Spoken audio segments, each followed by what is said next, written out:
ഒരാൾക്ക് പുരയിടത്തിൽ നിന്ന് ഒരു പെരുമ്പാമ്പിൻ്റെ കുഞ്ഞിനെ കിട്ടി. പെരുമ്പാമ്പ്. അയാൾ അതിനെ വളർത്താൻ തുടങ്ങി. ദിവസങ്ങൾ പോകെ ഒരു ദിവസം പാമ്പ് ഭക്ഷണമൊന്നും കഴിക്കാതെ യജമാനനോടൊപ്പം കിടക്കാൻ തുടങ്ങി. ഇതോടെ അയാൾ വെറ്റിനറി ഡോക്ടറെ കണ്ടു. നിങ്ങളെ പെരുമ്പാമ്പ് കഴിക്കാൻ തയ്യാറെടുക്കുകയാണെന്ന് പറഞ്ഞതോടെ അയാൾ പാമ്പിനെ ഉപേക്ഷിച്ചു. ബയോഡേറ്റ വാങ്ങി തുടങ്ങാൻ കഴിയുന്നതല്ല ഓരോ ബന്ധങ്ങളും. ഓരോ ബന്ധവും ആരംഭിക്കുന്നത് പുതുമയുടെയോ ആവശ്യങ്ങളുടെയോ ആകസ്മികതയുടെയോ അടിത്തറയിൽ നിന്നാകാം. ഒരിക്കൽ കൂടി പറയുന്നു, ഓരോ ബന്ധവും നിങ്ങളൊന്ന് ആലോചിച്ച് നോക്കൂ. ആരംഭിച്ചിരിക്കുന്നതും ഇനി ആരംഭിക്കാൻ പോകുന്നതും പുതുമതയുടെയോ അതല്ലെങ്കിൽ പുതിയ ആവശ്യങ്ങളുടെയോ ആകസ്മികതയുടെയോ ഒക്കെ അടിത്തറയിൽ നിന്നാകാം. പക്ഷെ ബന്ധങ്ങൾ തുടരേണ്ടതിൻ്റെ മാനദണ്ഡം ഇതൊന്നും ആകരുത്.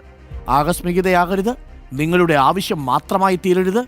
എല്ലാ ബന്ധങ്ങളും എക്കാലവും നിലനിർത്തേണ്ടതുമല്ല. താൽക്കാലിക ആവശ്യങ്ങൾക്ക് വേണ്ടി രൂപപ്പെട്ട പലതും അവിടെ തന്നെ അവസാനിക്കേണ്ടതാണ്. അനാരോഗ്യകരമെന്ന് തോന്നുന്നവ ഉപേക്ഷിക്കണം, നമ്മുടെ പെരുമ്പാമ്പിനെ പോലെ.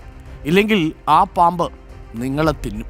ചുറ്റും രൂപപ്പെടുന്ന വലിയ ആൾക്കൂട്ടങ്ങൾക്കിടയിലും കരുതലോടെ കാത്തു സൂക്ഷിക്കേണ്ട വളരെ കുറച്ച് ബന്ധങ്ങൾ മാത്രമേ കാണൂ. അവയ്ക്കു ചില സവിശേഷതകൾ ഉണ്ടാവണം. പരസ്പരം വളരാൻ അനുവദിക്കണം, പരസ്പരം ഇടമനുവദിക്കണം, വ്യത്യാസങ്ങൾ അംഗീകരിക്കുകയും സ്വകാര്യ ഇടങ്ങൾ അനുവദിച്ചു നൽകുകയും വേണം. അപകടകരമെന്നും അനുചിതമെന്നും തോന്നിയാൽ ബന്ധങ്ങൾ അവസാനിപ്പിക്കാൻ കഴിയണം, ഒട്ടും വൈകാതെ. പ്രിയപ്പെട്ട പ്രേക്ഷകരെ, എല്ലാ ബന്ധങ്ങളും ആജീവനാന്തകാലം നിലനിർത്തേണ്ടതല്ല.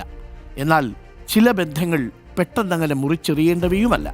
എപ്പോഴും ശ്രദ്ധിക്കുക, നിങ്ങളുടെ ആവശ്യത്തിൽ നിന്ന് മാത്രമാകരുത് നിങ്ങളുടെ ബന്ധങ്ങൾ ഉടലെടുക്കേണ്ടത്.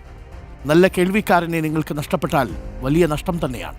നല്ല കേൾവിക്കാരിയെ നഷ്ടപ്പെട്ടാൽ അതും വലിയ നഷ്ടം തന്നെയാണ്.